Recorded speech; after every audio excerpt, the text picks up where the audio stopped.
डेक्स्ट्रोमेथोर्फिन hydrobromide syrup के बारे में कहा जाता है कि ये खांसी कम करने वाली दवा है जो मुख्य रूप से सूखी खांसी में दी जाती है। ये दवा मस्तिष्क में खांसी पैदा करने वाले संकेतों को रोककर काम करती है। मरीज को राहत मिलती है, लेकिन बड़े डॉक्टर, मेडिकल एक्सपर्ट्स लगातार कहते आए हैं कि खांसी को रोकने वाली यह दवा हमेशा डॉक्टर की सलाह के अनुसार ही लेना चाहिए। छोटे बच्चों में विशेष सावधानी जरूरी है। 2 साल से कम उम्र के बच्चों को यह दवा बिल्कुल नहीं दी जानी चाहिए और 4 साल के ऊपर के बच्चों को भी सटीक खुराक डॉक्टर के निर्देश पर ही देना चाहिए। एक हकीकत यह भी है कि मुफ्त सरकारी दवा वाली योजना में ही राजस्थान में 1 जनवरी 2019 से अब तक 915 दवाइयों के सैंपल फेल हो चुके हैं। और तब आज बार बार राजस्थान के स्वास्थ्य मंत्री, हेल्थ डायरेक्टर, ड्रग कंट्रोलर का नाम लेकर अगर हम खबरदार कर रहे हैं तो इसकी वजह है 2021 में देश के स्वास्थ्य विभाग ने यह एडवाइजरी जारी की थी कि डेक्स्ट्रोमेथोर्फिन हाइड्रोब्रोमाइड सिरप को 4 साल से कम उम्र के बच्चों को नहीं दिया जाना है, लेकिन राजस्थान के सरकारी स्वास्थ्य केंद्र से यह बच्चों को दी जाती रही। इसीलिए कह रहे हैं कि स्वास्थ्य विभाग राजस्थान का जिम्मेदार है। दूसरी बात, जिस कंपनी की दवा के 40 सैंपल 2 साल में अलग अलग बार फेल पाए गए, अगर वो कंपनी अब भी राजस्थान में मुख्यमंत्री मुफ्त दवा योजना में अपनी दवा भेजने में पास हो रही है तो जांच की जाए कि आखिर सप्लाई का टेंडर बार बार फेल होने पर दोबारा कैसे मिल जाता है।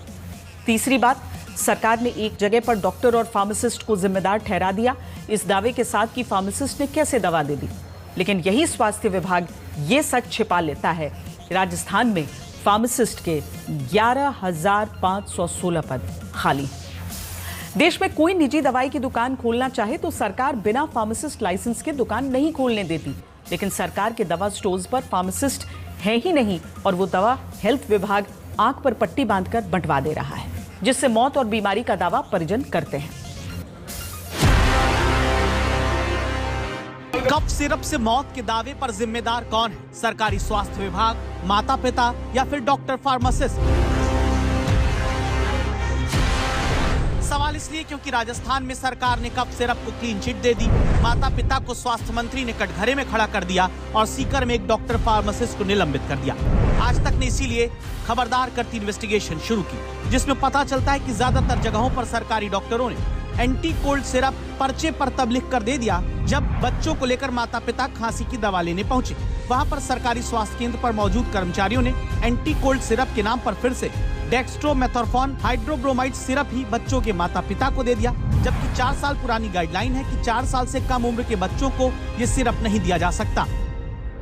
हमने आपको पर्ची दिखाई, उसमें एंटी कोल्ड का सिरप लिखा हुआ है, तो उसमें तो वो दे सकता है दवा।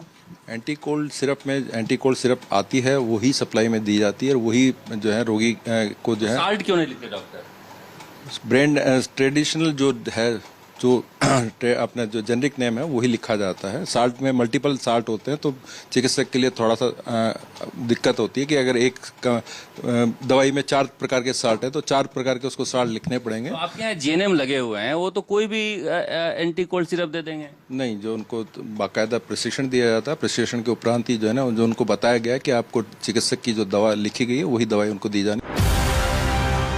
कितना प्रशिक्षण दिया जाता है और कितनी तैनाती है, इसका सच भी आज तक देखकर ही खुद राजस्थान का स्वास्थ्य विभाग कर ले। जहां शरद कुमार सबसे पहले राजधानी जयपुर के सिविल लाइंस के खातीपुरा पीएचसी पहुंचे, यहाँ नर्स बैठकर दवाई देती मिली, फार्मासिस्ट है नहीं, डॉक्टर छुट्टी पर है, पर्ची बनाने वाला बीकॉम पास है। हम आए हैं, देख रहे हैं अलग अलग जो प्राथमिक स्वास्थ्य केंद्र है वहां पर क्या हालत है, बातचीत करते हैं किस तरह से दवाइयां बंट रही हैं, कौन कौन बांट रहा है यहाँ पर। क्या नाम है आपका? दीपिका शर्मा। क्या करती हैं आप? मैं दवाइयाँ बांटती हूँ। क्या कोर्स किए हैं आप? जीएनएम। फार्मासिस्ट नहीं है? नहीं, फार्मासिस्ट नहीं, फार्मासिस्ट की यहाँ पोस्ट ही नहीं है। आप ही सारी दवाइयाँ हाँ देती जी, हैं? हाँ जी। अगर खांसी की दवाई देनी हो तो कौन सी देंगी आप? अभी तो हमारे पास साल्ब्यूटामोल है, अभी हम साल्ब्यूटामोल दे रहे हैं। मतलब जो रहेगा उसमें से दे देती हैं? हाँ जी। डेक्स्ट्रोमेथोर्फिन का नाम सुनी है? हाँ। हैं? क्यों विवाद में आया है? ये तो पता नहीं। तो कैसे पता किसको देना है किसको नहीं देना है? जो डॉक्टर हमें लिख के देते हैं हम उस हिसाब से दवाइयाँ देते हैं। क्या करते हैं? मैं पर्चे बनाता हूँ। आप क्या कोर्स किए हुए हैं? मैं बीकॉम कर रखी है। ये स्थिति है यहाँ पर कि कॉन्ट्रैक्ट पर लगे हुए हैं पर्ची बनाने वाले और जीएनएम जो हैं वो बैठी हुई है दवाई देने के लिए। अब ऐसे में अगर कोई गलती होती है तो फिर इसके जिम्मेदार कौन हैं? इसके बाद संवाददाता शरद कुमार उद्योग मंत्री राज्यवर्धन सिंह राठौड़ के इलाके में गोकुलपुरा स्वास्थ्य केंद्र पहुंचते हैं। वहां नर्सिंग स्टाफ ही दवा देते मिलते हैं। जयपुर के गोकुलपुरा दवा वितरण केंद्र पर हम आए हैं। किस तरह से यहाँ पर सरकारी डिस्पेंसरी में दवा वितरण किया जा रहा है इसे देख रहे हैं हम। जो दवा वितरण करने वाले हैं उनसे हम बातचीत करते हैं। क्या नाम है आपका? मेरा नाम विजय कुमार है, मैं नर्सिंग ऑफिसर हूँ। आप नर्सिंग ऑफिसर हैं? जी। यहाँ क्या काम कर रहे हैं?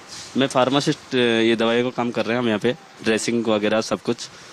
यहाँ कितने फार्मासिस्ट हैं? ये फार्मासिस्ट नहीं है सर, आप लोग ही दे रहे हो? ऑफिसर है। मैडम आपका नाम क्या है? मेरा भगवती देवी है। आप क्या हैं? मैं नर्सिंग ऑफिसर हूँ। मैं यहाँ पे दवाई वितरण का काम कर रही हूँ। मुख्यमंत्री भजनलाल शर्मा के विधानसभा क्षेत्र सांगानेर तक में दवा देने के लिए फार्मासिस्ट नहीं मिला। क्या हैं आप? मैं यहाँ पे नर्सिंग ऑफिसर की पोस्ट पे हूँ। अच्छा, ये दवा बांटने के बारे में कुछ कोर्स किए हैं? दवाइयों को जानती हैं? हाँ, थोड़ा बहुत तो जानते ही है ना, ऐसे तो कोर्स किए हैं ना, फार्मेसी चलती है हमारी भी, इसलिए अभी यहाँ पे फार्मासिस्ट है नहीं तो इसलिए देखना पड़ रहा है। खांसी की भी कौन सी दवा है जिसके लिए विवाद हुआ है, अब बंद किया? डेक्स्ट्रामेथासोन। वो आप लोग दे रही हैं? नहीं। पहले दे रहे थे? हाँ, पहले दे रहे थे। किसको दे रहे थे? 12 साल से ऊपर के बच्चों को। देख सकते हैं कि जो जीएनएम लगाए गए हैं उन्हीं जीएमओ के जरिए वहाँ पर दवाइयाँ बांटी जा रही है। और इनका कहना है कि अब चूंकि सरकार ने ये आदेश जारी किया है कि डेक्स्ट्रामेथासोन नहीं बांटा जाए तो हमने हटा दिया है।